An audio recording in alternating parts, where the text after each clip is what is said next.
So last week, we were talking about NFL banning smelling salts. Yeah. We figured might as well see what the whole fuss was all about. So we got some right here. Shake that thing off too much. Now, this isn't drugs or anything, but kids don't do this at home. But we're going to try to see what all the fuss is about. You want to try first? Sure. Just crack this thing open. Yeah, keep it 6 inches away from your face. Like, I have to take the lid off? Yeah. Yeah. Like, unscrew it? Yeah, there's a seal too. Oh, there's like a little flap. Yeah, there's a flap. Oh. Oh! I only got like one nostril. It's not that bad. Did I not get it that close? Okay, maybe. Try closer. Oh. It's not that bad. Okay. Yeah. Let me go for a second one. Yeah, it's not that bad. Put it closer to your nose. Oh! Oh my god. Did it- I can't be winning for another Did it one. hurt the second time? Yeah. I don't mind. Wow. If you want to keep doing it. Pretend try it again. It's tolerable, unless we... No, it's not that bad at all. Okay. To me, it just it smells like a swimming pool. Kind of, right? It's like chlorine. Like ammonia, yeah. Smells like chlorine. Woke me up a bit. It does the trick. Mm. Yeah, that's why hockey players did, I guess. But yeah, should we get into these topics? Sure. So first, we got the Trump-Putin meeting finally happened in Alaska. Yeah, a meeting about nothing, right? Seems like. Yeah, there was no ceasefire, but now there's talks about peace deal. Yeah. Then we got adult children are delaying their parents' retirement by moving back home. Yeah, when you can't afford to buy a house, there's always good old mom and dad, right? Right? The bank of mom and dad. Next, we got the Air Canada strike. How long does that thing last? It was like a few hours. So Then weird. then the government steps in. They were like, nah, this ain't happening. People need to fly. People are stranded. Yeah, but people are mad. Last, we got Poilievre gave his biggest criticism of Canadian Prime Minister Mark Carney. I mean, someone's got to criticize him. It's not like the media is going to do it. Well, it's kind of his job. He's the leader of the opposition. No, he's not the leader yet, right? He will be, though. Maybe. It might be. Yeah. Over in sports, we have UFC signed a broadcasting agreement with CBS and Paramount worth $7.7 billion. Moving towards that NBA model, eh? A little bit. Everybody's Okay. starting to stream. Denzel Washington had some choice words about sports media and talking heads. I guess we're all just opinionaires. Yeah.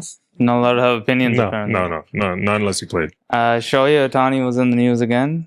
His agent's getting sued in a real estate situation. Oh, it's not his translator this time? Yeah, last Right? time it was a You translator. know, with gambling and stuff? Yeah. He needs better people around him. Mhm. And one of the most highly anticipated UFC events, UFC 319 between DDP and Khamzat Khamzat Chimaev. Sorry. Yeah. Yeah. And for off topic, we got Demon Hunters, Taylor Swift, and gossiping. And stay tuned for the question segment at the end.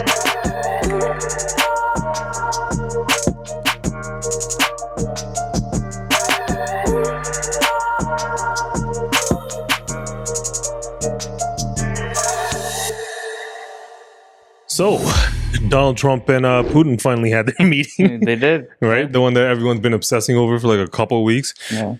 But before the meeting even started, this guy had to show off the B-2 bomber. Yeah, he did.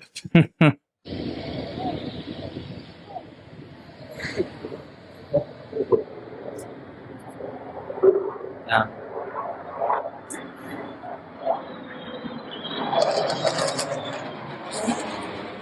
Don't worry about that. He's like, don't worry, that's not. But yeah, that's the bomber flying over. you gotta love how like he's basically like Putin's like, oh, what's that? And he's just like, that's nothing, man. Just in Like, case that's we for keep you, those my around. brother. Yeah, that's just the thing that we use to get My rid of gift to you. Iran's nuclear It was a problem. sick flex, though. It is a sick flex. You just Yeah. see this thing flying over. It's like, you don't got one of these, man. Just remember, you ain't got one of these. Yeah. But then they had their meeting, and then here are Trump's thoughts after the meeting.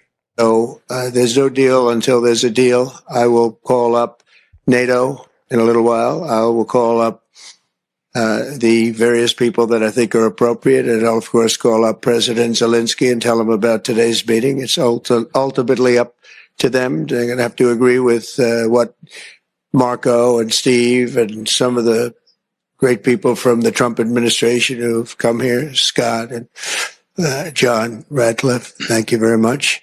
But we have some of our really great leaders. They've been doing a phenomenal job.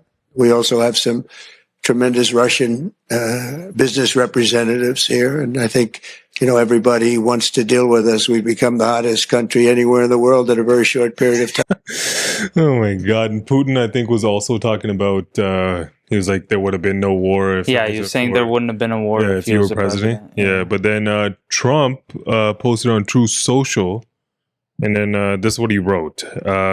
He's like, a great and very successful day in Alaska. The meeting with President Vladimir Putin of Russia went very well, as did a late-night phone call with President Zelensky of Ukraine and various European leaders, including the highly respected Secretary General of NATO. Okay. It was determined by all that the best way to end the horrific war between Russia and Ukraine is to go directly to a peace agreement, which would end the war and not a mere ceasefire agreement. Interesting.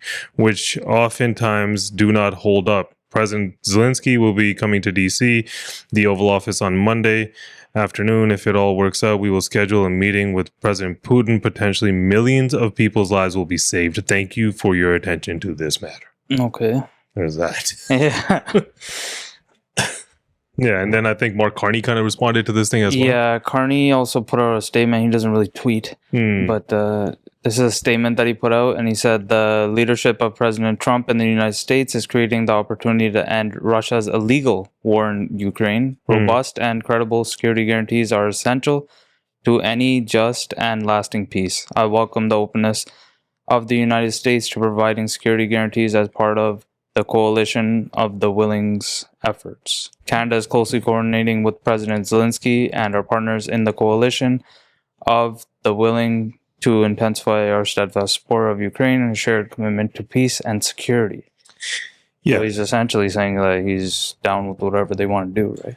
Yeah, I mean, I think he's saying that the deal needs to be backed by the U.S. kind of situation, Yeah. whatever that is, which to me, I don't really see how that's any different from Ukraine joining NATO, really. Yeah. Like, I was thinking about it a little bit. Like, you're telling me if the U.S. is backing Ukraine, and let's say if it now has to go to war with Russia because Russia has not agreed, like has not stood by the agreement. Yeah. If that happens and the U.S. goes to war, you think that its allies aren't going to, you know, intervene in some way, for sure. right? Like, so, like, aligning with it's similar to me. It's similar to like NATO, anyways, right? Yeah. And I think Putin knows that, right? Yeah. That's why this whole discussion's changed from the ceasefire deal into a peace deal. Yeah. Right, which I think the ceasefire like ends the effectively ends a war for now. Right? Yeah. I think a peace deal is kind of like, we'll keep the peace for now. Whatever territories he's kind of taken, he kind of keeps them, and we don't know what's going to happen in the future, kind of thing. Yeah. And that's kind of where it's at. Yeah, Trump totally like switched his stance, though, right? He was always immediate ceasefire. That's what he's going to do. That's how he's going to end the war. And now he's saying this peace agreement framework. That's kind of coming from Putin, right? And what agreement? I don't really understand the difference. Like a ceasefire just means they stop killing one another, right? Yeah. The war. Yeah. They stop shooting and whatnot.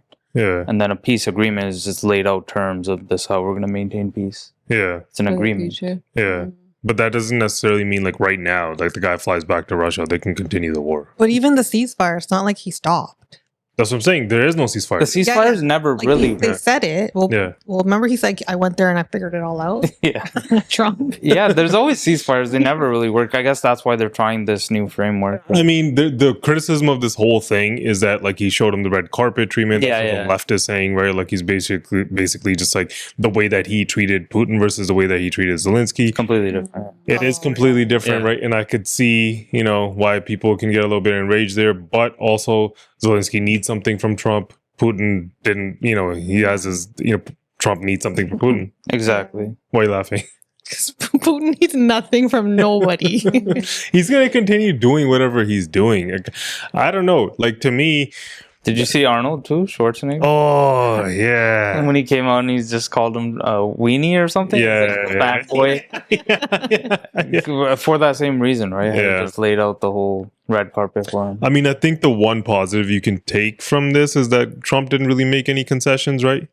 Yeah. I think he's starting to realize that you can kind of just put this thing in Zelensky's hands rather than him, speaking for everybody and then being like, this is the deal, now take it, right? And then now he looks like the bad guy. Yeah. So I think he's kind of switched stances and he's stance. Yeah. And he was just kind of like, okay, I'm just going to back up off this. I'm going to get Zelensky in. This is what Putin said. What do you think? And let everyone figure it out. For sure. Why was he appointed the mediator? Who? Trump. Because he's the one with the power. Yeah. Who The U.S. appoint- You saw that B2? No, I know, but like it's like self-appointed. No, because if the U.S. at any point, if the U.S. is like, if you don't stop this shit, we're gonna go to war with you. Who else can say that? If Canada was like, hey, Russia, you guys better stop. They're gonna be like, okay, buddy, you relax. The U.S. is always the like-default.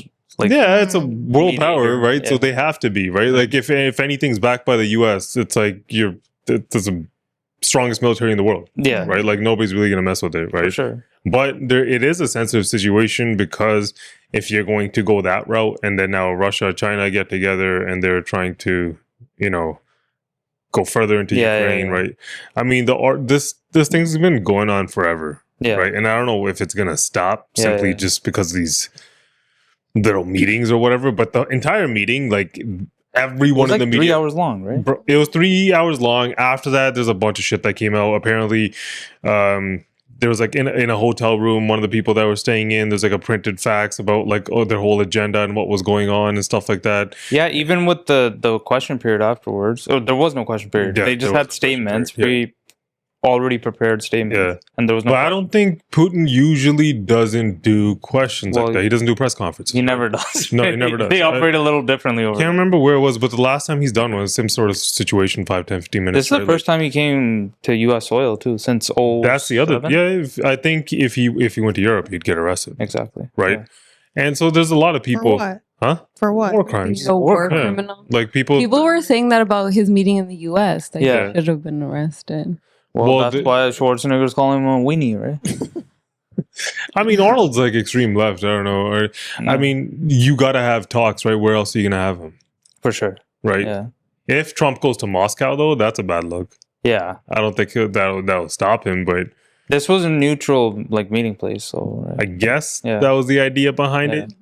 because they both have like feet on the ground there in Alaska. Guess so. But like outside of all the anticipation and everything, Yeah. I think most people knew that nothing was really gonna happen Yeah. here. But to actually see nothing happen. At all, right? At all. But what came out of it is what you're saying, right? He shifted the onus. He just threw it on Zelensky and the EU, whatever. And he keeps saying that. He's like, no, it's kind of up to them to negotiate. And then there's obviously concern that they might try to coerce them into conceding territory, right? Mm-hmm. Like, and Zelensky said But that. what's the How many option? times has he said that? What's the option? He's there, not going to do that. What's the option though? But he keeps saying he's not going to give up any territory. Yeah, but what's the option? It seems like to get this peace agreement done. Yeah, so he's gonna have a lot of the discourse then turns into, well, Russia's not winning the war. Russia's, they can wait him out, and that's what's kind of happening. Yeah. That's not, depends on who you believe and what you read. That's not necessarily true. Russia has a bigger army, right? Like, Yeah. it's a different situation, right? Like, I don't know. You can't really decipher that and just be like, okay, it's going to be, Ukraine can hold them off so they can, forever. Like, how long are you going to? They can't hold them off. They can't. Everyone. That's what I'm saying. Without funding Right? from all these people. Yeah. So eventually, if Russia keeps pushing, Yeah. then NATO's going to have to get involved and US is going to have to get involved. And Sure. now Russia versus the rest of the world, you have a world war on your hands. Yeah, That's yeah. something nobody wants, right? Yeah. And that can happen like this, right? Mhm. Things can escalate really quickly. For sure. But I mean, we'll see what happens. Meeting about nothing. Meeting about nothing. Let's move on to adult children are delaying their parents' retirement. Are they? There's this article in it. It says adult children are moving back home and they could be draining their parents' retirement savings. A recent study from Thrivent shows that 46% of adults ages 18 to 35 have moved back in with their parents. Nearly 2 in 5, 38% of boomerang parents who have had their children move back home say financially supporting their adult children has affected their retirement savings. So this article basically goes on to give you some tips about how to deal with that if you are a parent whose kids are moving back home. Yeah. And it's like basically like setting boundaries and putting your needs first and catching up on retirement savings, like things of that nature. Yeah, yeah. Right? This boomerang trend is definitely on the rise. For that reason, it's like the cost of living is through the roof, right? Everywhere in the world, kind of. But there's this delicate balance, right? How do you prioritize your own retirement and like leverage your own future against your children, right? It's your kids. You're worried about them, right? I guess it also differs culture to culture. I'm gonna assume our culture is gonna just give your kid everything. Yeah, that's even the like moving in, but we're used to generational living, right? Yeah. We've done that forever. It's kind of assumed that We still are doing it. In Punjabi culture? Yeah, in Punjabi culture, it's a little bit different, right? Like, it's not just that, well, it's a two-way street, right? Because you always hear people talk about how you shouldn't have to take care of your parents. Yeah. Right? Like, when, they retire, that, the kids are the retirement plan or whatever. Yeah. But also, what's changed in the West here is that the parents give the kids everything way before they retire. Exactly. They give them all the money. They give them the down payment for the houses. They do all of that. Because in a lot of scenarios, they need it. Yeah, and the kids don't feel ashamed when they ask for all that shit, right? Yeah. And then once they get it, then it's like, okay, like, we don't want to deal with you now. Yeah, right? That's what I mean. That balance, right? How do you not entitle your children? Because you want to take care of them. I think there's also, like, outside of the cultural talk, there's also like two groups of people who kind of deal with this. One is like the 18 to 24-year-old kid, right, from the kid side, right? Yeah. Which is kind of like you get out of uni or college or whatever, right? And you're trying to afford your life, right? Yeah. And There's like no job. You're not going to have a place to live. So then you obviously move back in with your parents, right? Yeah. And they're supporting you for those reasons. Then there's, I feel like, the 25, 26-year-old to like the 35, 36-year-old. We right? gave it a shot. Some of those people are married. Some of those people even have kids. Yeah. Right. And then because of financial struggles, like, we can make fun of them, but because of financial struggles, they can't afford their life. Yeah. Right. And then, even if they have kids, then they, tell mom and dad, like, hey, listen, we can't afford life. Like, we need to move back in, start saving up some money or whatever. Right. And mom and dad are going to do whatever mom and dad have to do. For sure. Yeah. Right. And I think when they do that, though, the kids don't realize, because it's hard to see perspective, they don't realize that, like, your parents also only have one life to live. Exactly. Right? Maybe that they'll be retiring soon. Yeah. or maybe they are retired. Maybe they have right? plans. Like, you look at us right now, right? Like, if we were going to retire in our 60s or 65 or whatever, traditional retirement, right?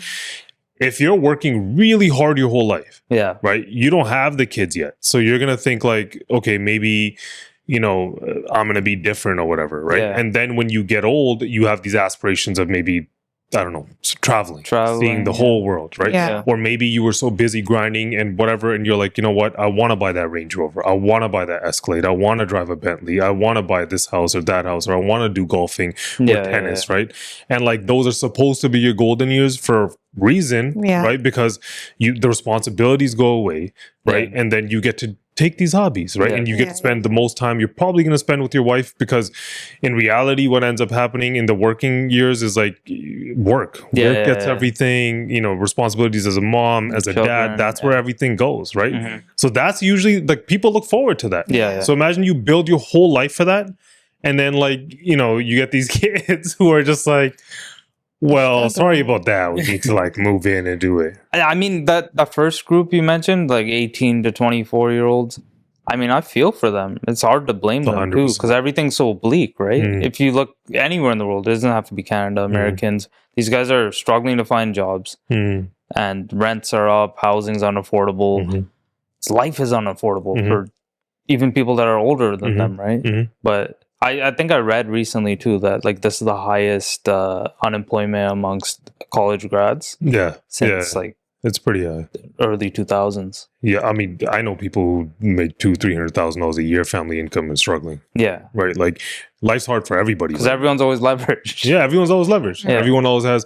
The more money you make, the more leverage you get. You just right? That's how life goes, right? But I don't know. Like, I don't think that I could see it from both sides. I think both sides, like, what it is like, one, the kids should not act as if this is something they're entitled to. Exactly. I think instead you have like this appreciation and gratitude, right? Like, I'm not entitled to this. I'm taking something. Yeah. Right. It's this, I feel like it's this mindset of certain people that think that when they take something like that, it's mine anyway. Exactly. I get to take it. Like, no, man. Like, you're taking time away. You're taking money away from somebody who's probably looking forward to that. Right. Just because of, like, let's say if to you traveling is expensive. Yeah. Right. And let's say to the parent you're taking from, like, gardening's is that expensive and important, right? Important, yeah. To them, gardening's important. Yeah. Right. So they've been waiting their whole life to plant this expansive, like, expensive garden that has like every kind of subject or vegetable. You're allowed to have again. Yeah, like, that's what they want to do, right? Yeah. Like,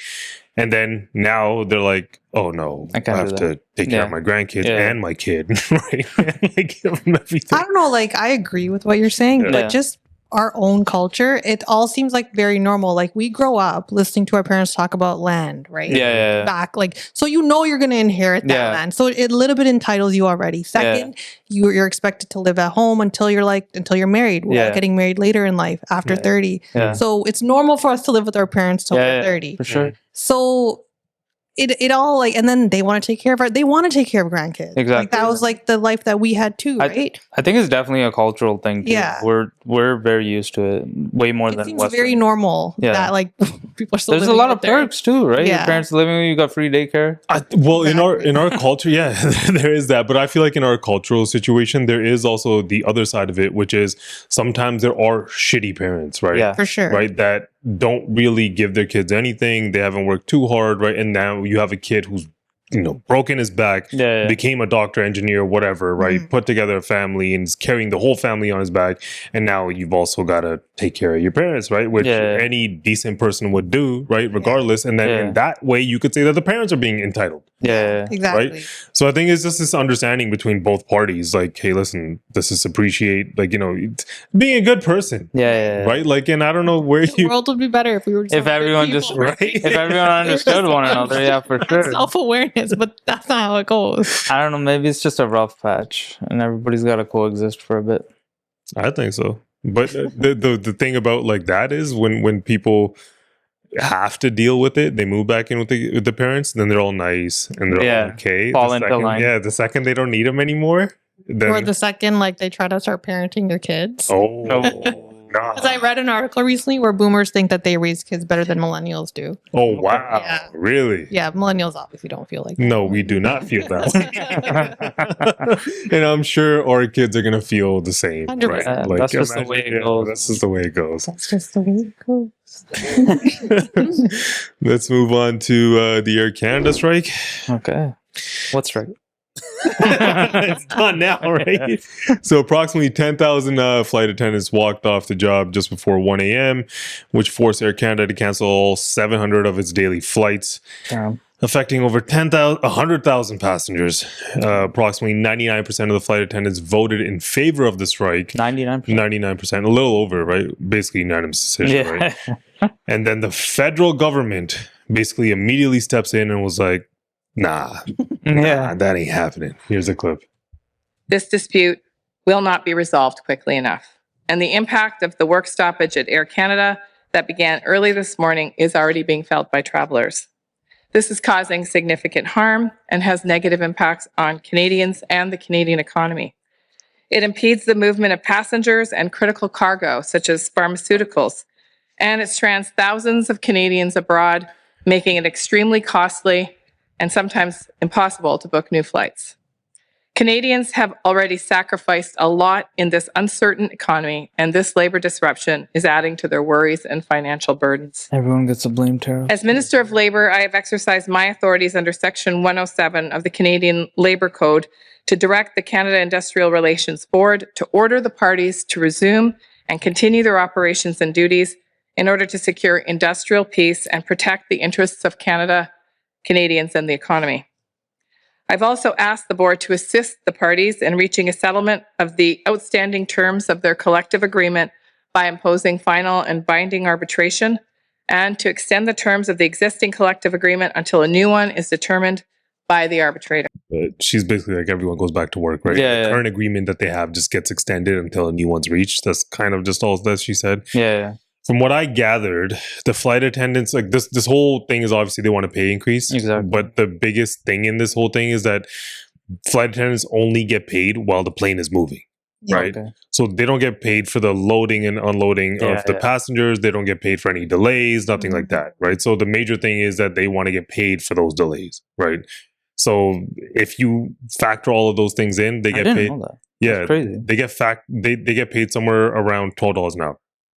If you factor all that in, right? That's most of the annoying part of the job, like getting people on the flight or dealing with them before you're in the air, right? I didn't know that either, that they only get while the plane, because I remember once, a couple of times I've been on flights where I was like, oh no, it's going to take longer. And I've heard a flight attendant say like, well, at least we get paid for this, right? Oh. Shit. Never really clicked to me, right? Yeah. That it's like an hourly thing. They're getting paid, or I don't know if it's a miles thing. I'm not sure how exactly they get paid. Yeah. But I could see that being annoying. Yeah. That would be so annoying. Because especially in the winter, imagine landing in like one of the northern cities or states or whatever, right? In like Chicago, right? Or like in Toronto, or snowstorm, right? And now de-icing, and then maybe the plane's delayed, and you're not getting paid for that. So much, man. Right? And then like with obviously the cost of inflation and all that shit, it all plays a factor into it, right? Yeah. They're with QP, right? They're CUPE. I don't know if it's QP, but that's their union, right? Obviously it was planned. It's like peak travel season in the summer. You're right what you're saying though. They don't get paid for boarding, deplaning, or delay. Boarding's the hardest part about being like they start getting paid once the plane pushes back from the gate. Yeah. Wow, that's every airline? No, I think that was just generally. Just I'm pretty sure that's every Canadian airline. I'm guessing whoever operates in Canada or I don't know how other countries do it. Yeah. But obviously they're underpaid when you look at it, right? For sure. And if they have to deal with such crap, like literally people throwing up. Literal crap. Probably. That guy vaping on the plane. And like when you force them back to work, you're essentially taking away their leverage. Also, like so government trumps union. That's how it works. Government trumps everything. Because I know even when Canada Post, it happened with them. The government forced them to go back. They did the same thing with the CBSA when they were striking at the borders. They forced them back. Because it makes sense. The supply chain gets decimated right away. You can't have one day without flights, man. You need cargo moving back and forth. Yeah, I mean, I understand. Stranded people, like what was happening? Yeah, they said there was like 25,000 people who didn't know where the hell their next flight was. And then the other thing, imagine if you do now, if you're going through Air Canada, you book a flight, right? And let's say if this thing lasted a week. How do they get the backlog of passengers? Who gets delayed? Who ends up on what? Like, what the hell's going on? There's like, I started quickly looking up on Twitter what people were doing. And people are like, oh, don't book a flight. They have to book you a new flight within 48 hours or blah, blah, blah.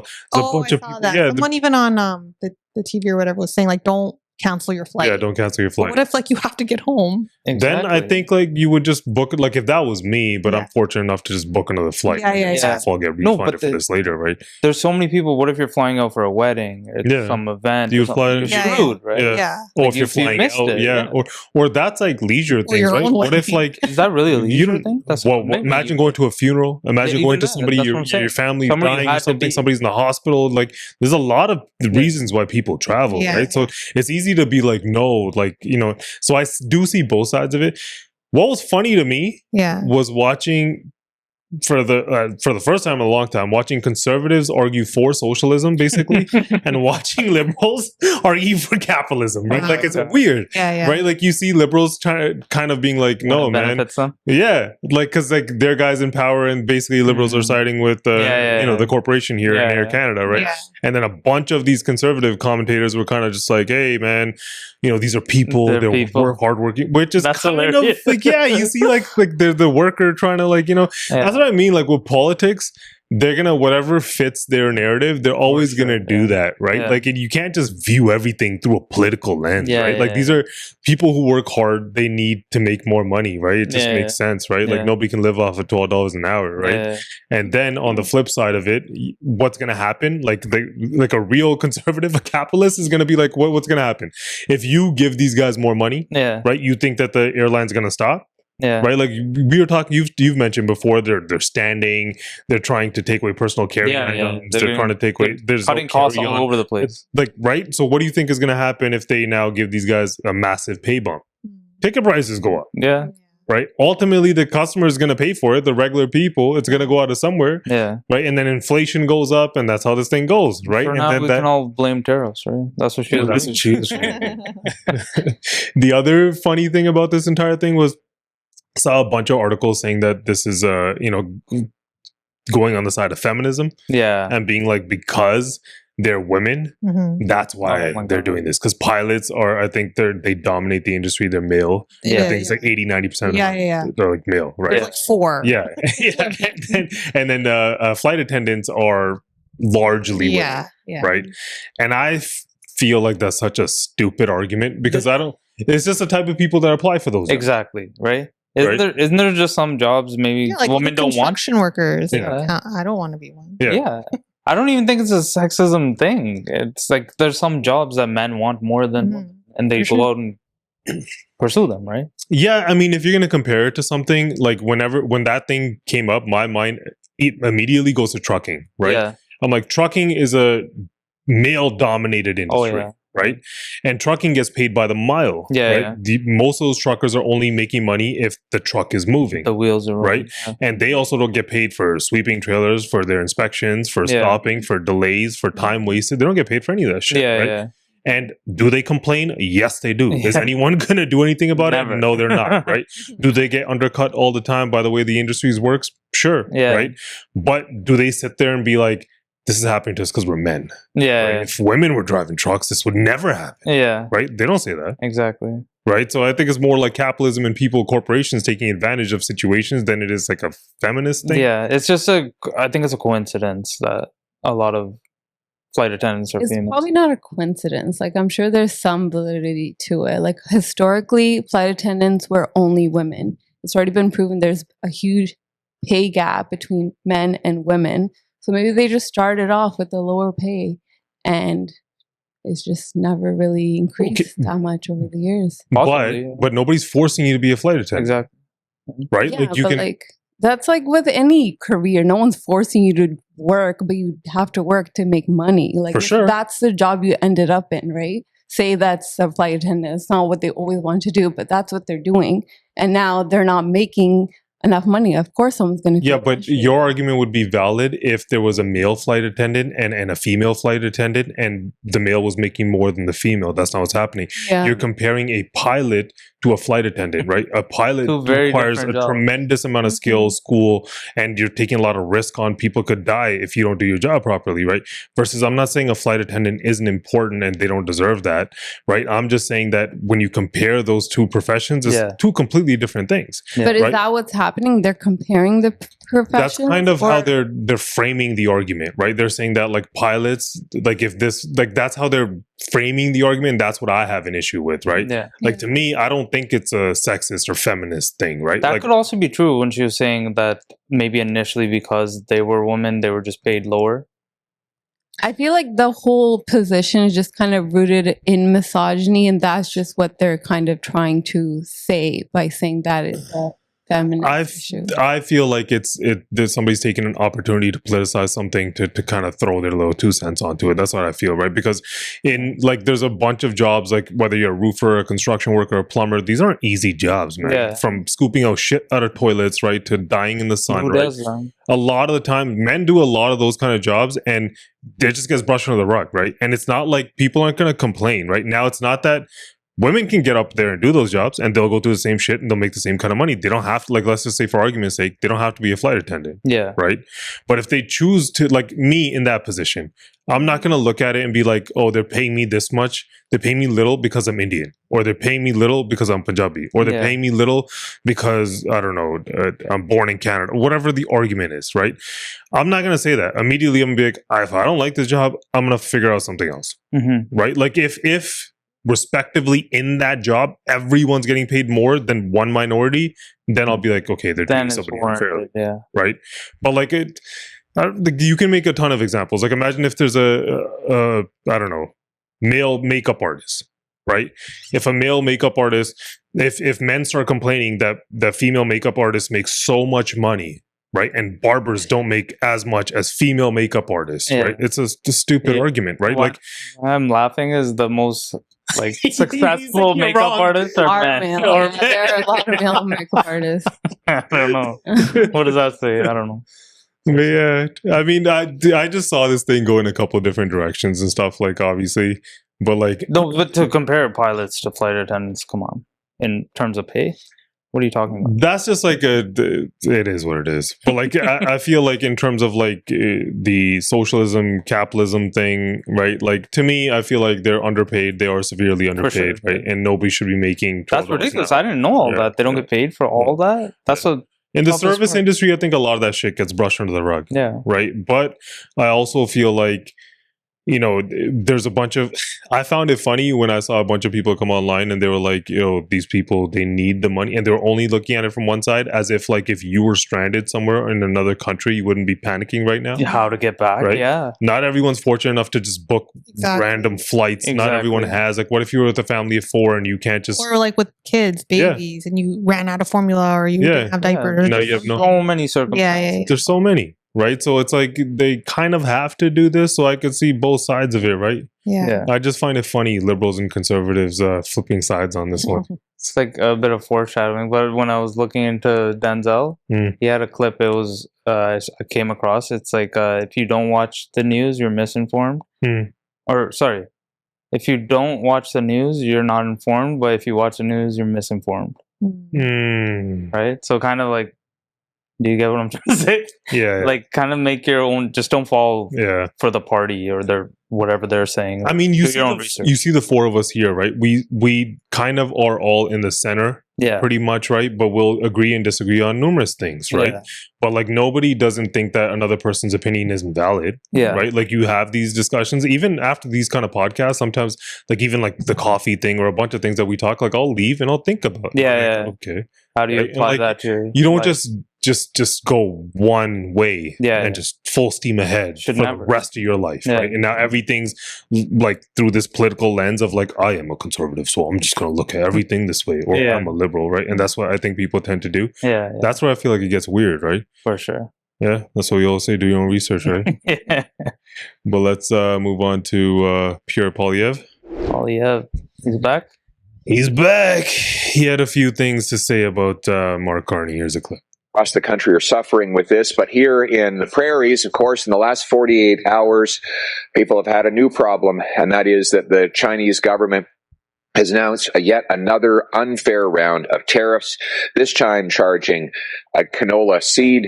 They've already gone after oil and meal. And this is, of course, another unfair attack on our Western producers, many of whom were having a fantastic growing season and looking forward to a bumper crop. That crop is now facing tariffs from one of our biggest customers. These tariffs are unfair and unjustified, and we lament the fact that Mark Carney has been so silent and so weak, failing to stand up for our farmers against these tariffs. Meanwhile, Carney, continues to provide a $1 billion taxpayer-backed loan for BC Ferries to buy Chinese-made vessels. Can you imagine that? The sign of weakness that Carney is sending to the dictatorship in Beijing. You tax and tariff our farmers, and we'll give you $1 billion loan to create jobs in your country. That kind of weakness has led to failure after failure. Remember, Mark Carney promised that he was an international man of mystery, who was going to negotiate deals and end tariffs. Well, what's the result been so far? Let's start south of the border. Since Prime Minister Carney took office, the Americans have doubled tariffs on Canada while they've signed deals with Europe, Japan, and other countries. They have increased penalties and increased the number of tariffs. Meanwhile, Mark Carney has made concession after concession, removing the digital services tax and counter tariffs while getting absolutely nothing in return. He sent his ministers to Mexico to try and get a bilateral deal with them. The Mexicans send the Liberals packing. Yeah, he's done photo ops in Europe, but he hasn't got any deals, while the Americans have signed a deal to sell $750 billion of their energy products to the Europeans. Not a single dollar of European commitment to buy Canadian energy. It seems like since Prime Minister Carney took office, it has been American tariffs up and Liberal elbows down. What are your thoughts on that whole thing? I mean, he's not wrong, right? Nobody else is going to criticize him in the media, in Canadian media, but he has missed his own deadline. He set these deadlines in terms of tariffs and getting a deal done. Him and Trump, they missed that. And what he's saying is true. What did they do in the meantime? They gave other countries extensions. Mexico, I think, China, EU even got extensions. Nothing happened. And ever since, he got rid of the DST? And then we got nothing in return. Yeah. And they even got rid of their counter tariffs as well, right? Yeah, I think the counter tariffs are kind of because it impacts, I think, the Canadian consumer. And the idea is that it would make it's inflationary measures, right? So they get rid of that, which then impacts the Canadian business owner. Right? Yeah. But I think his criticism of him is somewhat valid. I feel like the one thing that Carney has done is this military industrial base that he was talking about that he wanted to start in Canada, but we don't know the full details of that either. But I think that relationship between him and Trump soured a little bit because I remember Trump saying that they have that big deal to announce, right? I think it was a Golden Dome, and he never really announced it. Nothing really happened. Right. So then I don't know if that's soured things or what else happened or the way that those negotiations kind of went, or if it was Carney's stance or the way that his relationship with Europe, who knows? Right. We don't really know what happened there. But as far as the China stuff, what he was saying there, the rapeseed oil and now it's not just the meal. It was canola oil and now they're coming for the seed. Now they're coming for the seed. No, they're coming for the seed, he said, right? And if you know, we've talked about this a couple of times, right? Canada's the largest producer of Canadian canola oil, right? And one of our biggest customers is China. Right? So that's a massive deal for the prairie provinces, right? 75% tariff. Anyone out in Alberta, Saskatchewan, they're going to feel that, those farmers, right? And then if you... Seed oils are so bad for you. They're so... Just to FYI. But we export them. But we export them. It's one of Canada's largest exports, right? So then, I mean, but what China wants them to do, I think they want them to lift that Chinese EV. That's what it is. I think Trump got this whole ball rolling. It's we can bully people. We don't like that. We can't sell our EVs here, so let's just throw a tariff on you. And now he started this whole tariff trend all over the world. Yeah, I think you hit the nail on the head, bro. I think it's this weird thing. That's definitely what's happening. Yeah, where countries are going to be like, oh, well, this is what we have. You want this? Yeah. Then we're going to charge you for this, right? Yeah, that's kind of what's going on. And then you end up making a deal, though, if it works out. I mean, the Chinese EVs, if you're just going to have a bilateral agreement with China over the EVs, I don't know if I'm against that because they do make some amazing cars. Right? I think they're better than Teslas. Ford's CEO was on a podcast a couple weeks or a month ago talking about how they built a 7-seater SUV that they could sell here for $30,000, right? And he's like, the luxury and the things that thing has, Ford can't produce it at those prices.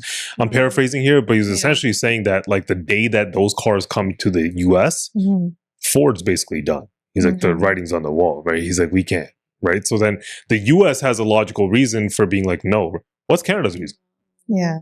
Ford's an American company. Yeah. Right? I get it, but if your greatest ally to the South is treating you a certain way, you have to consider. And look what else is happening. Even he said what Europe made a deal to acquire $750 billion in U.S. energy, committing nothing to Canada. That's the other thing we have. We have a lot of energy to give, right? Carney's reign as prime minister so far is a little bit confusing to me, because I remember before he became prime minister, there was some rumblings about him having relationships with China because of Brookfield and stuff, right? Yeah. And he's made no progress on that front, right? He has had photo ops with Europe, but like other than the military industrial base, we're not really promised anything. Right? Yeah.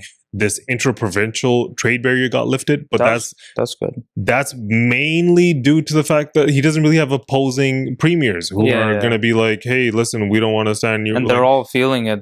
They all think it's necessary. Yeah, right. And then outside of like with the US, there's been no progress. Yeah. Right. And then the dollar for dollar tariffs haven't been a thing. Yeah. Right. So looking at it objectively, not just shitting on Carney, I don't know how you look at this and you go, yeah, he's doing his job. Yeah. Right. And I don't know if I was just naive to this or I didn't care enough, but I like how little these guys work.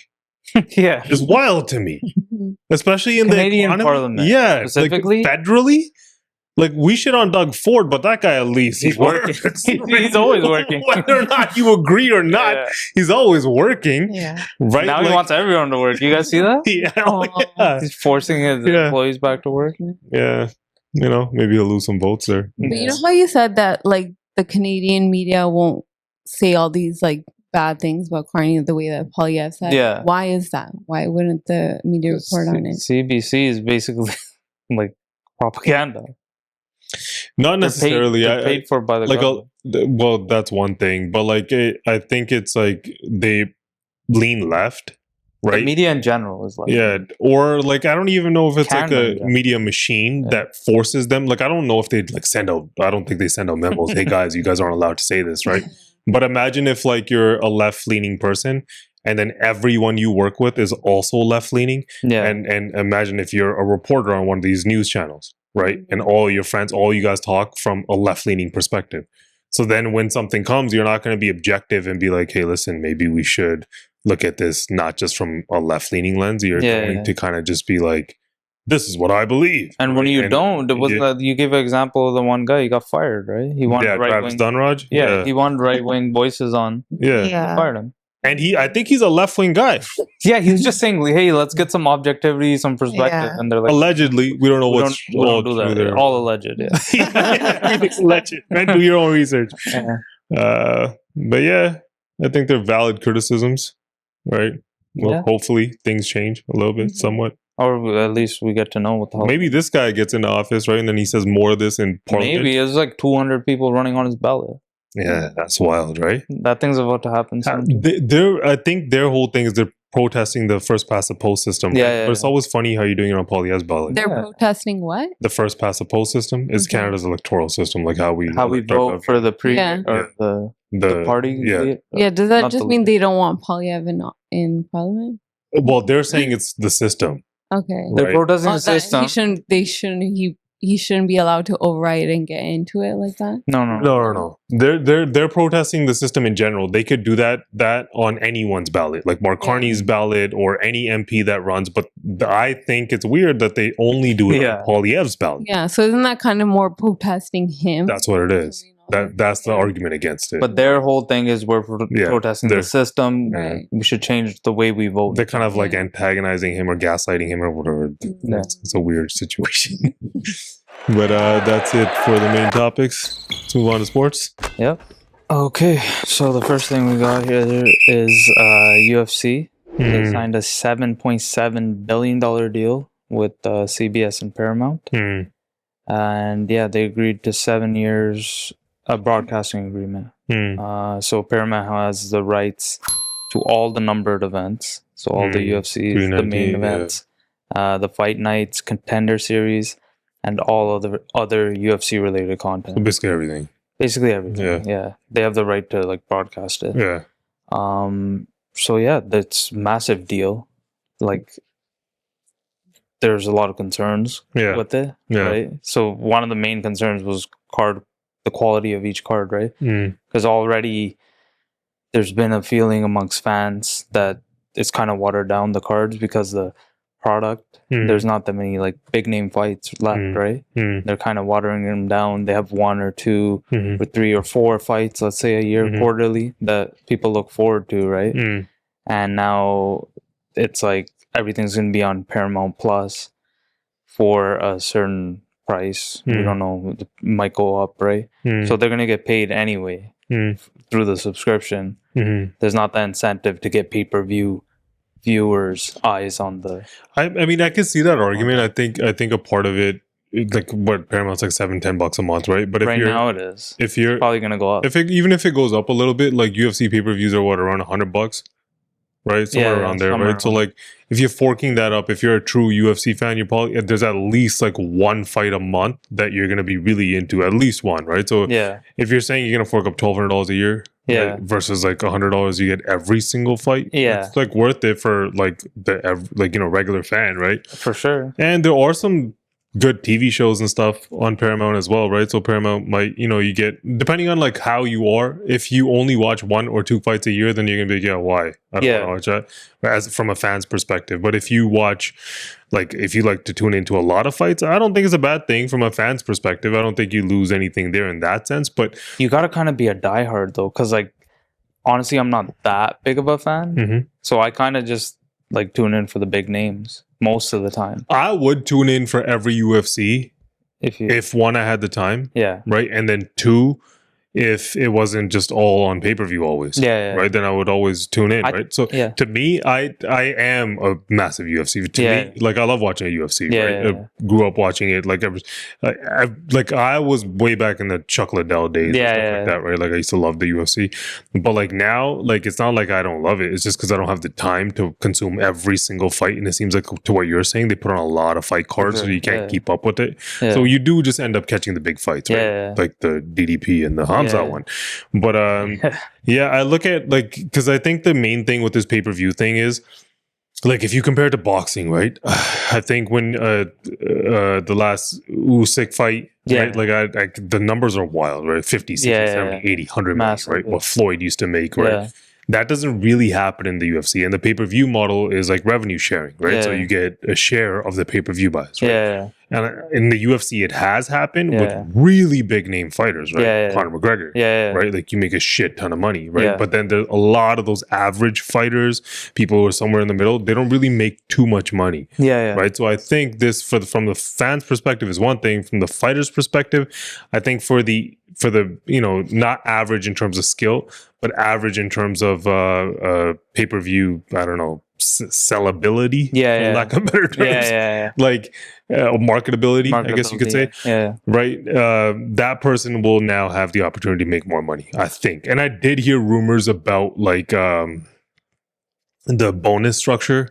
Like, you're gonna get paid millions when it comes to bonuses. That was the other criticism, right? There's confusion there. There's no explanation yet as to what's going to happen. So usually when you become a champion, it's part of the fighter's contract that they're going to get pay-per-view points, right? So they get a revenue share, right? Like you're saying. So it's like, what is the UFC going to do? Are they going to inflate purses or higher bonuses, like you're saying? If that's already being talked about, that answers that question. But that was another concern that the fighters were raising out. Like, on Aspinall said it on someone's podcast too, is like, where's my pay-per-view points, right? I'm finally champion. About to start earning a lot of money. Where's that going to go, right? I mean, there has to be some sort of incentive structure where success is rewarded, right? It doesn't matter what kind of business you're in, right? If there's no incentive structure where marketability success is rewarded, I think fans got very used to this Conor McGregor style, right? And like pumping up fights and things like that. It sells fights. It builds like this, anticipation for a fight. Now imagine if there's no more money involved in that. If you are an Aspinall, do you care? You're just going to be like, it is what it is.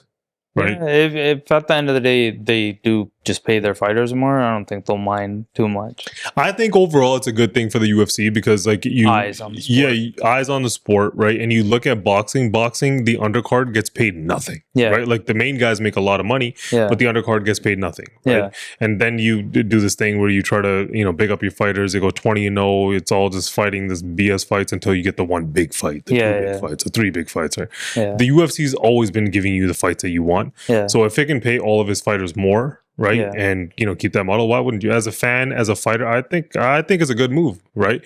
And like you see NBA's TV deals, right, in $20-30 billion, right? Massive TV deals, right? And you see what these players now get paid, a lot of money, right? So then maybe if it's going to go to this kind of negotiation, maybe there'll be some sort of collective bargaining agreement for the UFC. Yeah, major criticism of Dana has always been like he doesn't pay his fighters enough, right? So if this does lead to them getting more money, I don't think they'll be mad. I think a lot of people will be happy about it. Fighters specifically. I mean, we'll see. But you were talking about Aspinall, that the rumors that Ariel Helwani, I don't know if he was on a podcast where he said it, that he's saying that John Jones was ducking him. Apparently, John Jones, they offered him what? He wanted $30 million, and apparently Dana offered it to him, and he said. So, from my understanding, apparently he threw out a number that he thought was so old that Dana was never going to give it to him. So Dana found the people to get him the money, and they're like, "Here's the money you wanted," and he's like, "Oh shit, you actually got it." And then he said, and then he kind of backed out of it. That's what I don't know. Ariel's kind of spreading that rumor. Yeah, I don't know if that's true or not, but if it is, that's crazy. But who does Aspinall even fight now? I don't know. That's what I'm saying. We're the big names. You're gonna water him down. Yeah. Like, is that the next fight? Like, I don't know who the heavyweight division's kind of. A lot of the divisions are gonna start looking like that. The UFC's got a problem on their hand. Yeah. The other thing they were saying is is pay-per-view actually dead now? Because you see all these TKO president and Mark Shapiro, he came out and said the pay-per-view is a thing of the past. And then Dana White quickly, he was just like, no. Because he still has like 5 to sell before this deal comes up. He's like, pay-per-view, we might do one. You never know. Right? Leave the door open. So he's not wrong. Yeah. Imagine mega fights, right? Imagine getting, like, they like to do this boxing MMA thing, or somebody like, a Jake Paul fight or whatever with anybody, like, it's still a pay-per-view buy. Boxing is still going to be pay-per-view, right? Yeah. You still have Bud Crawford and Canelo coming up. Huge massive fight. Rooting for Bud. But even with this, if people were celebrating immediately, like, oh, fights are going to be free. They're going to be on CBS. Yeah. And then Dana came back too. He's just like, some fights will be simulcast on Paramount Plus. So the fights are going to be on Paramount Plus. Maybe like 1 or 2 a quarter will be. Those are going to be like those fight night shitty ones, obviously. No, even numbered events. They said a couple of them. CBS? A couple of them are going to be simulcast on CBS. Yeah, but they're not going to do the mega fights. They're not going to do the huge ones, obviously, right? But the other part of it, a little bit, is the whole way that CBS, like, people are. This is like obviously controversy, and it's not true or anything. Right? But it's what the internet speculates, right? That how Donald Trump. Has that lawsuit. CBS weird, right? Is now becoming. There's this, that they're becoming an arm of the MAGA movement a little bit, who's right? Buddy, right? Yeah, Dana and then Dana White, and then the deal happens with Paramount, the settlement, all that shit. I think they're drawing at strings. If I'm being honest, the conspiracy theory writes itself. It does write itself, but like I think it's all just BS. I think this is just business, but like that is out there for anyone who doesn't know. I don't know. Interesting to see. I think the current people on Paramount Plus, I think they watch Yellowstone or whatever the hell else is on there. No, I don't know how much of them are UFC fans. Yeah, maybe not yet, but some of Paramount's shows are pretty good, right? So the only one I know is Yellowstone. It's all those kind of shows. Yeah, I think. Right. Yellowstone done too. There's like 30 spin-offs of that. Yeah, that's all the spin-offs. It's all those. Yeah, but it's a fire show, and all those spin-offs are good. I think overall it'll be a win. More eyes on the sport. That's what I think. Can't hurt. Yeah. Should we keep going? Yep. So the next story is Denzel Washington. He's making the rounds. I think he's promoting a movie. Yeah. I'm not exactly sure why he's going everywhere, but he has a movie coming out. He's got a movie. A$AP Rocky. Oh, that really? movie actually looks dope. It looks really A$AP good. Rocky? Yeah. Okay. Interesting. Yeah. No, if you seen the trailer, it looks really good. I didn't even know what it was about. I just kept seeing him everywhere. Yeah. But we do have a clip of him. He had some choice words about sports. Everybody's got an opinion. We live in a world of opinionaires. That's what I call them, opinionaires. They're all the shows, a bunch of guys, and a couple of them that have played, but most of them who have an opinion about what something should be when they haven't done it. Those who can't talk about, those who can't. Those who have know what they're talking about. Those who haven't don't. Period. Too much talking. Too much talking. Everybody got an opinion. Everybody's sitting around getting fat. Thinking they know how to do it. Just because you can sit behind a desk and chit chat doesn't mean you can do a damn thing. Oh, those are bars. Come get up here with me. Let's find out. Come get in the gym with me. Let's find out. The last time I'm you. We saw But you. I know I can throw my hands. I can We do saw it. you shadow I can box sure do it. in I the can do it Rolls Royce. for, I can do it for real. Outside. I don't talk about it. Well, let me leave I'm you not on some this. skinny kid, who never played a day in his life, and now he can get back at everybody because he got a mic in his face and show.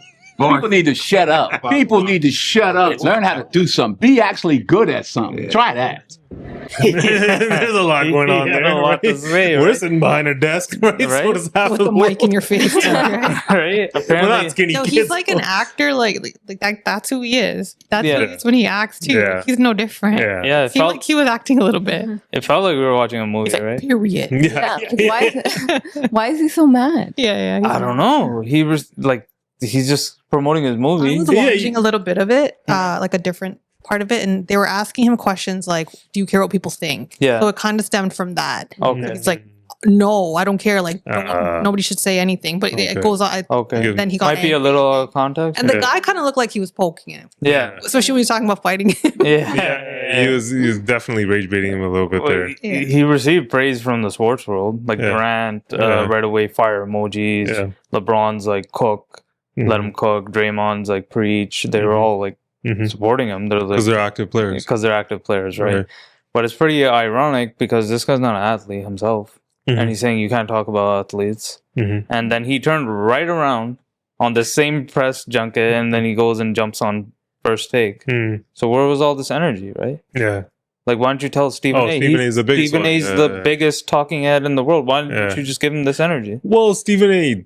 Not theoretically, he has like played college hoops. He wasn't that great. I think he injured his knees or something like that. So he Doesn't never. Yeah, I mean, yeah, it doesn't count in terms of like sports, right?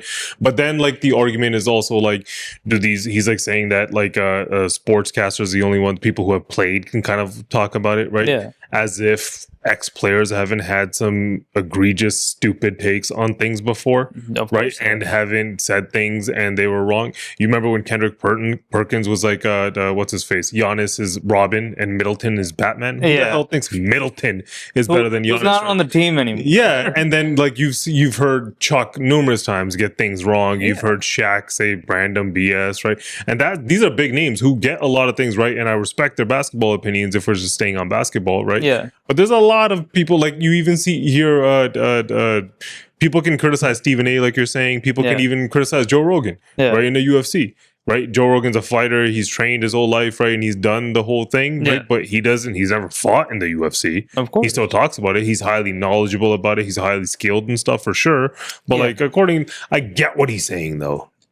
I mean, but to just you're undermining all the hard work that somebody's done by just saying that they're uninformed, right? You're dismissing people go to journalism school. They put time in. Like someone like Stephen A, first he started off writing, then you finally get the opportunity to get on a platform to talk, right? Put years of work in. Just because you don't play, it doesn't mean you can't watch and potentially know more than the players because you watch it so much, right? You know the game very well. So you can speak on it. You have some credibility there.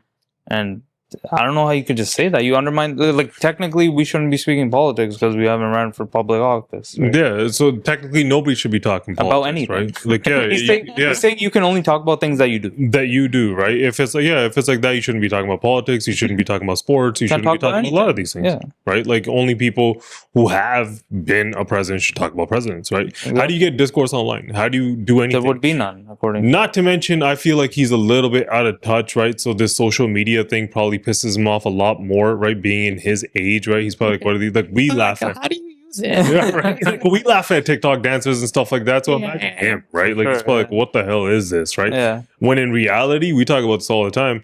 I feel like the whole economic ecosystem's moving online, Yeah. right? And everyone's going to be doing some sort of variation of this at some point. Yeah. How else are people going to make money with AI and stuff? For sure. Right? Not everyone's blessed to be LeBron James and play like that, right? Like And- you can put as many hours as you want in the gym. You can't be like LeBron James, but what if you're a kid that grew up watching every single game that the man And went you have to? a passion for it. Yeah, and then you go to journalism school, you have a skill for, even in podcasting, right? Yeah. Or even in radio broadcasting or anything, there's a skill to it, Of right? course. Even a comedian, there's a skill to it. There's a skill to Comedic storytelling. timing. Yeah, there's a skill to knowing how to articulate your opinion. It's an acquired skill. Not just anyone can do it. Some people have personalities and some people don't. Yeah. Right? And there's like a demand for it. Like people care to listen For sure. to the opinions of these. Like, They get a large viewership, right? And it's like, what is the beauty of online discourse? You have opinions. Exactly. You have opinionaires. Yeah. And it's like, you can watch them. And if you don't like what they're saying, you don't have to watch. Yeah. A lot of these talking heads, people like what they're saying and they're watching. Yeah. The proof's in the pudding, right? You get viewership. You get numbers. If they weren't there, these guys wouldn't be making money. I think where, to what Sukhvir was kind of saying, that there's more context to it, that the guy was kind of like, egging him on a little bit. I think where that comes from is like, the kind of people that only do things for engagement. Like we see it all the time, right? Whether it's in sports, it could be in anything. Stuff. Yeah. Right. And like, even in like, we talk about immigration and stuff like that, right? Like people just say things to be polarizing. Yeah. Right. And they do it in sports too. Yeah. Just to have some egregious take on some BS. Want to go viral. Yeah. Just to go viral. Yeah. Right. So I think when he sees that kind of stuff, I think thinking that that's what he's kind of alluding to, like that kind of, discourse about like, saying some whack ass shit that like, Also Denzel Washington. It's not some like low blow like that just started acting. That's like this the guy only has reason. some prestige. Like, That's why we're talking about it. Right? It's Denzel. It's not some Joe Blow. There's also the other side of it. I feel like, it's obviously been the evolution, like, from Muhammad Ali to Mike Tyson to Conor McGregor. I'm talking about fighters, right? But then you see it in Jordan, you see it in LeBron, you see it in anyone who's in media or anyone that's in a movie space. You see it recently in Jake Paul. You see it in all of these people, what they do to sell something, whether it's a fight, whether it's a movie, whether it's a TV show, whether it's whatever. There's always this weird controversy. Who were we talking about recently? It wasn't Kanye, but it was somebody else that did this recently to sell something. I don't know. But Kanye, we seen Kanye do it. Who were we talking about last week? There was somebody, and I was like, we could blame Kanye for this. Oh, I don't know. Yeah, I can't. But I remember him saying that. Yeah. Another thing to point out, just like sports media specifically, he's talking about sports people, right? They play a crucial role in like elevating these athletes, right? And getting eyes on the game and getting people to watch. People get so obsessed with, he shot this much %, he shot this. That's sports media doing that. What does it ultimately do? Everyone gets richer. Everyone makes more money. Yeah. Right? Yeah. If you consider that, right? Like we just talked about the UFC. Yeah. Right? And they got a $7.7 billion deal, right? Yeah. Which imagine if now nobody's, talking about the UFC, nobody's marketing it, right? How are you going to get the 7.7 billion? You want They're these guys advertising. to just, but you want people to just watch and not say anything and just stay quiet. Exactly. Right? Like they're going to say whatever they're going to say, right? Ideally, the players don't like being criticized. And Nobody does. even like KD and all of them saying that it's fire, right? Yeah. I think the last NBA's deal, I think it's $75 billion. This thing is saying, worth a total of $75 billion. Yeah. Look at that. $75 billion. That's due in large part to the media. Yeah, that's doing, a lot of Stephen A's of the world, a lot of podcasts, a lot of people, opinionaires. They're the ones that drive the views and drive the attention. Yeah. We live in a world where you see these online streamers, people, and like some people will never get this, but like people watch people play video games. Yeah. Right?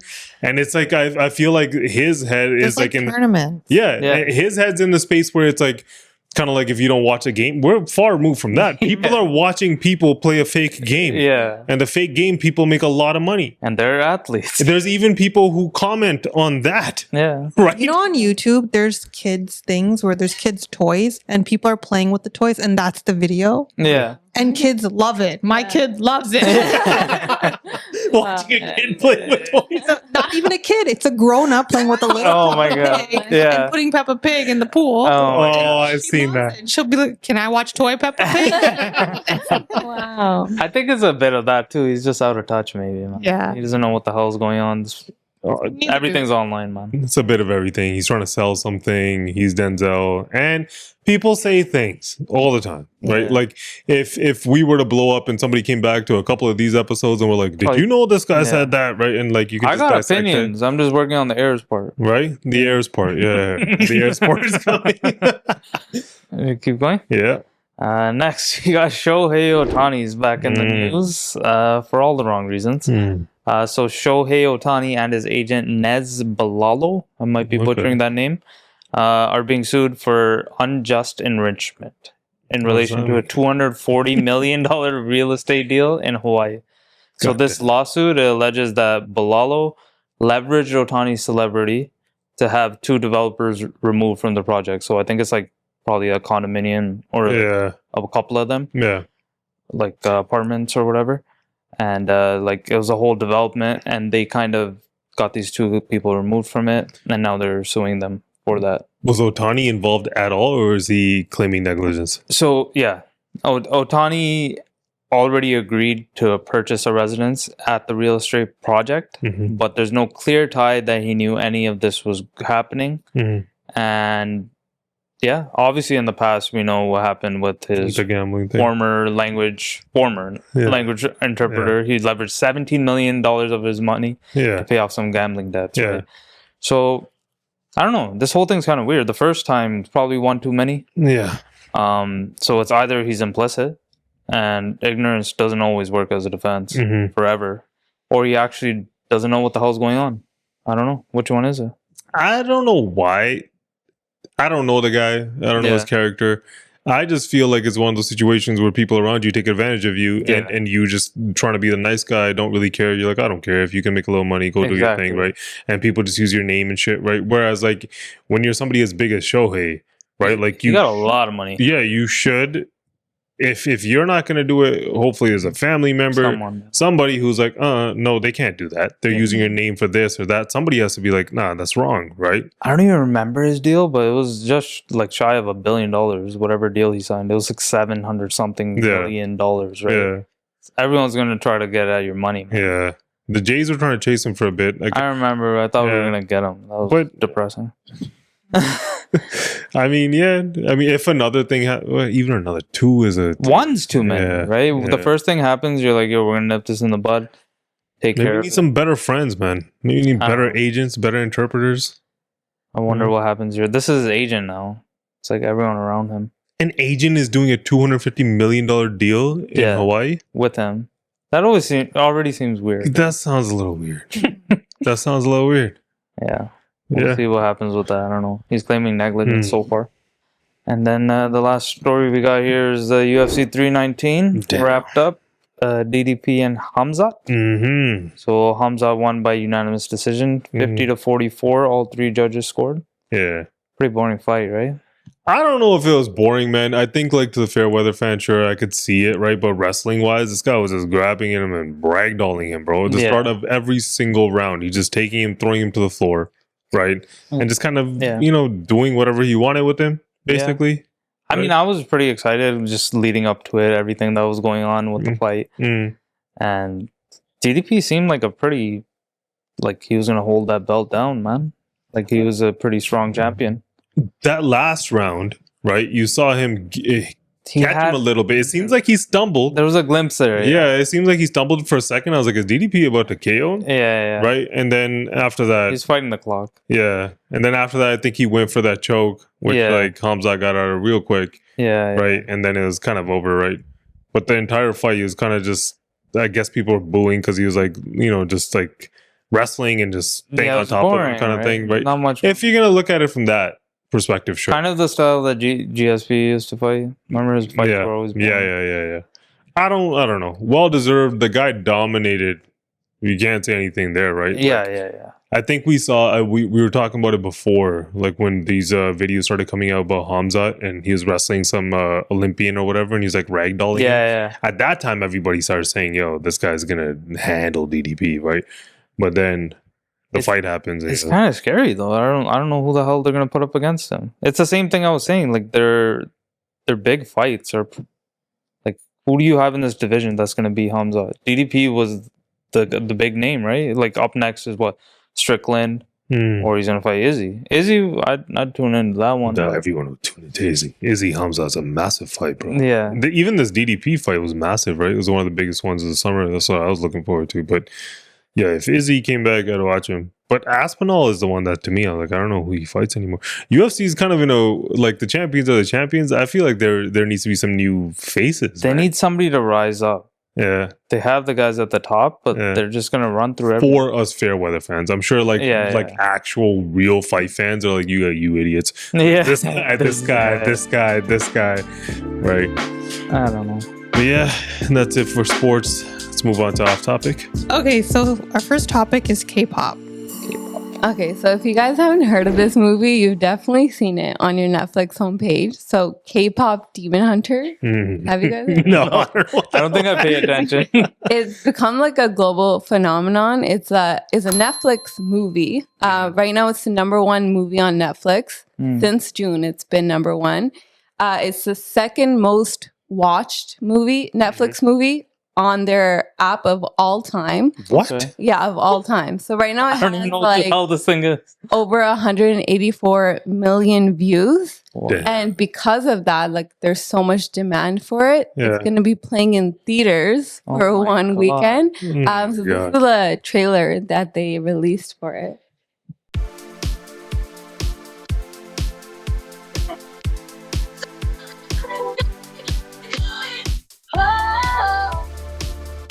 And they have like all these like, it has a lot of viral attention on social media. So like people are like singing along to it. They're really into it. And this song is called Golden. And it went #1 on the Billboard top 10. This is the first time that a girl group has gone #1 since Destiny's Child in 2001. Yeah, and it's a fictional They're fake? group. Yeah, well, anime. No, he thought those were all real. No. The singers are real people, but the group is a fictional group made for the movie. You get how It has animated so much movies work. attention that like this fictional group is having real world chart-topping success. That's crazy. So it's kind of like changing It's up. ahead. This is I'm surprised you guys haven't heard of it. That's what I was going to say. I don't know if Everybody's that's talking about crazy it. or I think it's crazier that both of us have no clue about the music or the TV show. I know K-pop's a big or the movie, huh? K-pop's a big deal, right? But Yeah. this specific movie is wild. I've never even seen it. Never So the heard whole of it. premise is just of the movie is just a girl group so that I never watched it. Okay. But So they're demon slayers and they're a girl group. And it's supposed to be like a mix of K-pop with anime and all this. I Oh, guess that's that's why why. it's getting K-pop's so much huge. attention. and the songs are good. Yeah, and the songs actually are good. Like Really? this Golden song, the one that went #1. You love it? Pretty good. It's like, pretty I'm good, dude. Now I'm gonna be listening to this. Nah, I mean, yeah, I think it's cool. I probably went off of the anime thing. That's what I'm Yeah. guessing, right? Because there are a lot of big anime fans out there, Yeah. right? Mhm. Like we And saw, K-pop. It's like two worlds. Yeah. merging. like the whole Pokemon, Dragon Ball, Yu-Gi-Oh. I'm I just used to naming love like Dragon Yeah, more there's shit. been so much more since then too. I'm not Yeah, an anime I fan, know. but those are soul. Yeah, Yeah, that's not even hating anime. It's yourself. not even really considered anime, right? Yeah. But doesn't like the whole like even the Labubu stuff come from that world? Or am I Probably. just doesn't it come from there? I don't know. I'm the wrong person to be. You're right. Yeah. Yeah. But those Well, numbers are wild.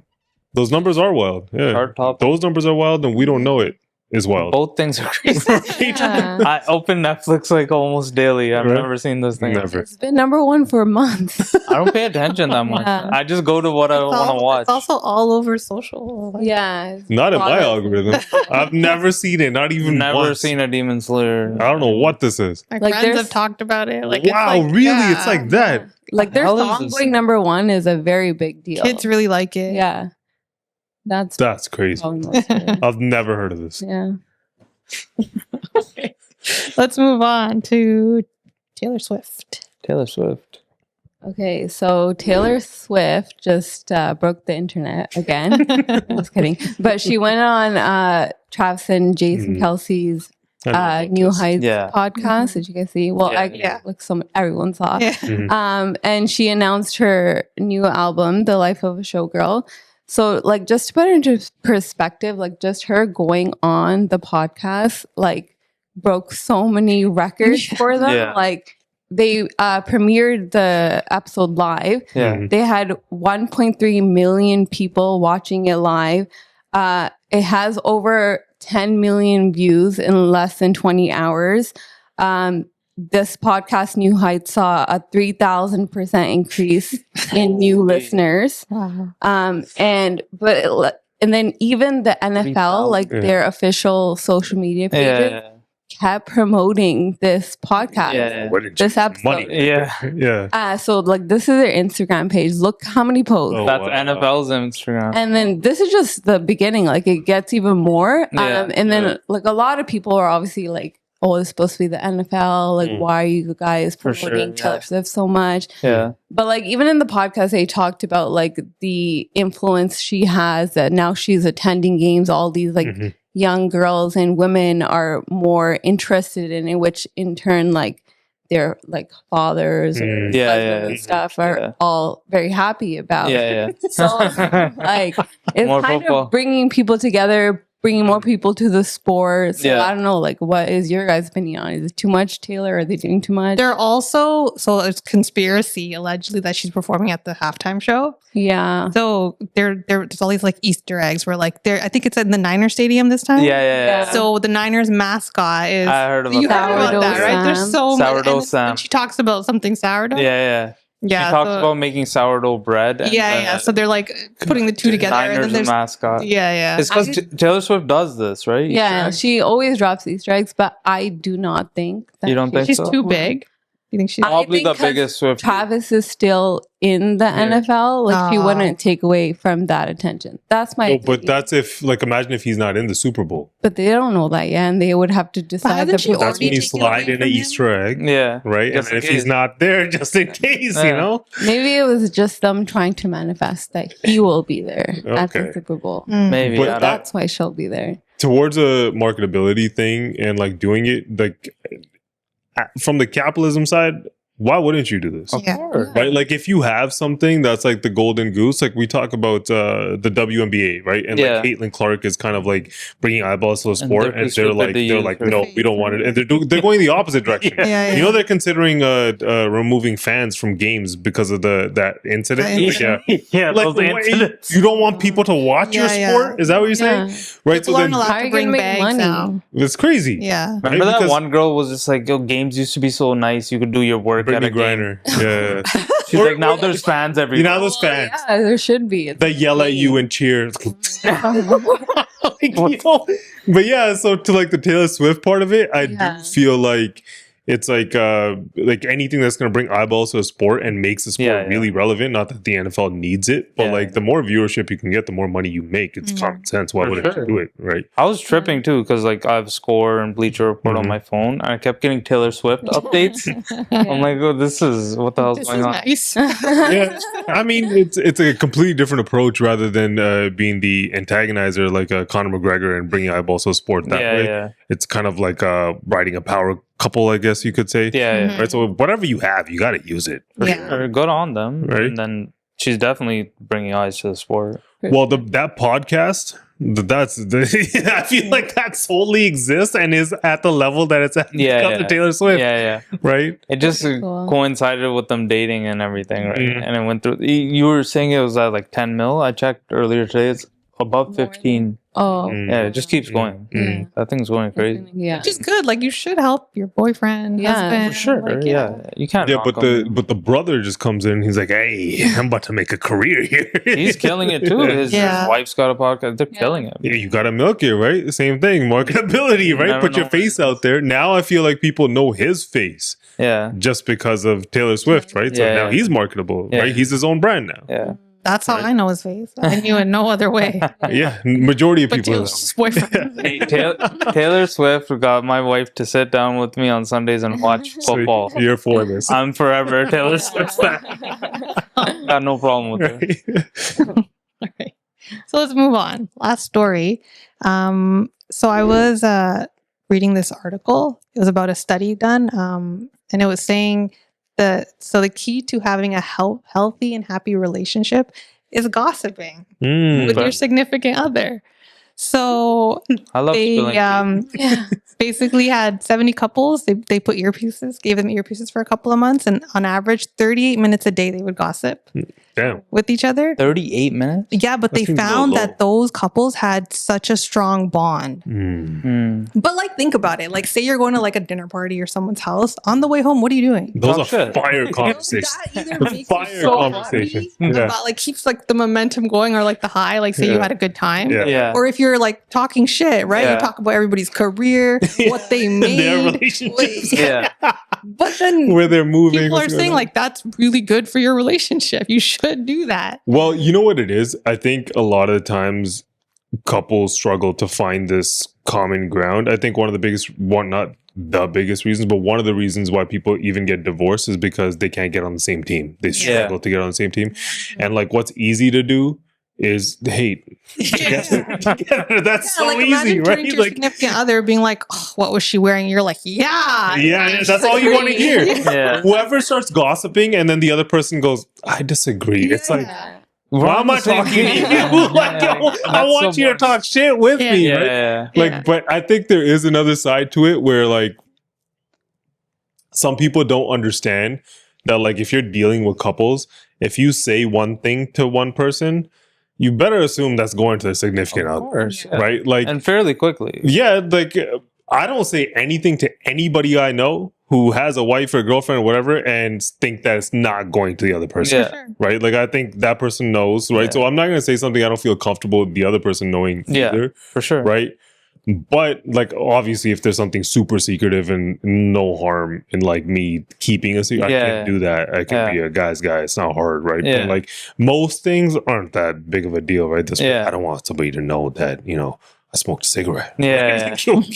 Yeah. Like, but I do feel like the gossiping part of it, yeah, man. Like, who doesn't gossip? Whoever's saying that they don't gossip is lying. Like, I feel like they're full of lying. But out of all the couples, I think it was like a 98% that they gossip. Like, out of all the couples. Yeah, imagine being the 2% couple that's like, you leave like a What are you dinner guys party, talking like you're about? saying, right? And then you get in the car and it's just like, I'm not telling you anything. Yeah. Right? Like, I've been told I'm pretty bad at like learning details though. It's not a have thing. any follow-up information. Yeah. Like he'll tell me some like hot tea, and then I'll be like, I'll ask him some follow-up questions. He's like, I don't know. All Uh, guys are like that. Yeah, You like need that. to give them like questions. A list. Yeah, Ask like this, make come sure back you to find me. this, and this, or don't talk to me. Yeah. Don't even tell me that. Your gossip's always so good. It's very detailed. yeah, mine is the same. Like, I'll be like, so this happened. And then she'll be like, What about this, and What this? was he wearing? What was the weather like? I need to know the stupid. I was like, stupid question. I don't care. Yeah. Like, I don't It's care not enough for even me to stupid continue questions. asking. Sometimes it'll be That's like the theme. such important Yeah, questions. Like, why did they break up? Yeah. I don't know. Yeah. Like, They just did. It's like, oh, I just stopped listening. I'm like, then why did you bring me this? yeah. Nah, it's fun. I love gossiping. Yeah. But it's It doesn't. healthy. It's not toxic, according It's to the not. study. Yeah. You get on the same team. Gossip. Couples need to gossip. That's all we have for off topic. Okay. Okay, let's move on to the question segment. So we'll do 2 questions today. We'll start with number 1. Would you rather explore outer space and never return to Earth, or explore the deepest parts of the ocean but never see the surface again? Outer space. Neither. That's not an option. Pick one. I think I'm going with space. I'm going with I don't space. want to be underwater Yeah. for that long, forever. No. Yeah.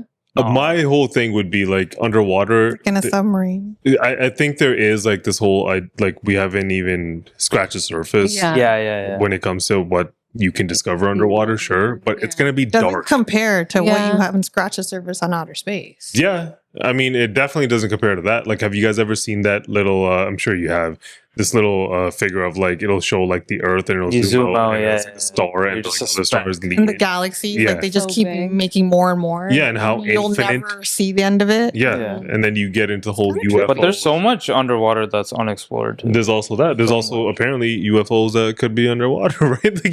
But it's like so dark down there, and if you go, That's what I was gonna if say. you go deep enough, the pressure will just crush you, right? Oh yeah. Isn't that how it works? I think it's when she's saying that, she's obviously saying in a vacuum, right? Yeah. Right. So like you're saying that if you could and you had, I'm overanalyzing. Yeah, Yeah. kind of a hypothetical. Yeah. Just which Yeah, one would you rather? yeah, do? like if you could, if it was possible, it is that If you everything's weren't dark gonna down there, die. so you're not gonna see anything. I mean, space. who wouldn't Space want would to go be check cool. out Mars, right? Like if you were capable, I want that Katy of- Perry experience. Life will never be the same. You're not Trudeau, man. You're not Trudeau. You're not gonna get that Katy Perry. I'm going to space. Yeah, we're gonna go to space. Okay, next question. Would you do the following things for $1 million? So, would you only walk backwards for 1 year? Year? Yeah, A year? only backwards. For $1 million. Yeah. For a year, I'm walking backwards. No. No? I'll do it. Why You do not? Are you retarded? Yo, do you guys remember that video where that girl would walk really weird front way? She got like some sort of, I don't know what she did, No. but she could walk backwards properly. Really? It What was the so- hell? It was like it must have been like 20 years ago. She didn't know how to walk forward, And- but she could and walk she just backwards. walked forward really like almost like she was disabled. Yeah, and yeah. walked backwards normally, like even down the stairs. And then it was like 10 years later, she said it was a hoax. Like she lied. Oh. Yeah. It was all over the news. I didn't know. What, Sorry, that just reminded me. yeah. Wait, in hindsight, I think I could walk back. He's like, I'm not even gonna try. It's too much. Why not? That's so easy to try to do. Because I don't walk that much. I just realized that, which is bad. The next thing, would you do? What was your answer, Sophia? For $1 million? Yeah. Yeah. What was You your do? answer? You never answered this question. I would do it. Yeah, I would walk backwards for 1 year. Yeah. Okay. Okay, would you trade phones with your mom for a month and you're not allowed to delete anything and she gets all your calls and texts? No. You wouldn't do it for $1 million? I mean, it's not that anything's that bad. Exactly. I Like, need my phone. I could see like 10 years ago saying no. Yeah. But now I could care less. But trade phones, so you still I still have a phone? you still have Yeah. her phone. Oh. And everyone messages me on her phone now. Like the phone's updated. She gets Like she gets all your friends' Yeah. messages. Well, I don't care about my friends, but if my wife is Well, texting me, like, I guess eventually she'll know yeah. that you don't have your phone. I don't really text you. As long as the new phone I can get text on, then I'm But then fine. that also means she can go through your phone My old text? and leave everything on your phone. I don't care. old texts I'm All looking your at. pictures. Yeah. If I was I've like already 25, scrubbed that thing clean, man. Come on. He's like, I'm married. There's nothing on that. $1 million, would you do it or no? Yeah. Yeah, I would. You know those couples that like I see memes about it all the time where the girl takes a phone and runs and then the guy starts like panicking Going and shit. crazy. Yeah. I don't know at what point in a relationship that kind of goes away. Yeah, when you're married for No, a some year. people, even married people, Really? if you leave a phone there, Cheaters. Obviously, it's gonna happen. or I don't know, people search weird things and they do weird shit, man. Mm-hmm. And then some people are very investigative, Yeah. right? Not me, not my Google. thing. No, she could I'd do do whatever it. she wants. We'd do anything for $1 million. You do it. I know. I was gonna say that. That's not much. Yeah, we'll do it. Yeah, I do it too. Next one. Would you sleep on an air mattress every night for 1 year? Yes. Yes. 100%. No bad That's house. easy. 100%. Yeah. I'll easy. sleep on the floor. Man. Okay. And then last one. Would you go a full year without the internet or social media for $1 million? That's the hardest one. Yes. Yes. Yeah. Yes. I just traveled. What would we do right now? We can't put this out. Yeah. I would come here and do this, and you guys put it out. Right? I don't need to do it. That's a little loophole. What do you mean it's a loophole? I'm not consuming social media, Yeah. right? I could still be a personality. Yeah. You still get to watch TV and They're stuff. gonna edit it to make Yeah. it look fucked. And I don't even know what's going on. Apparently, people think I'm some retard or some shit. We're using that word a little too much, right? A little bit. Wait, would you do it? Yeah. I would do it. Mm. Yeah, we'd do anything. Okay. So yeah, that's a consensus. Yeah, and with that, remember, you guys should always do your own research no matter what anyone else says. And we'll catch you guys next week. Take care, everybody.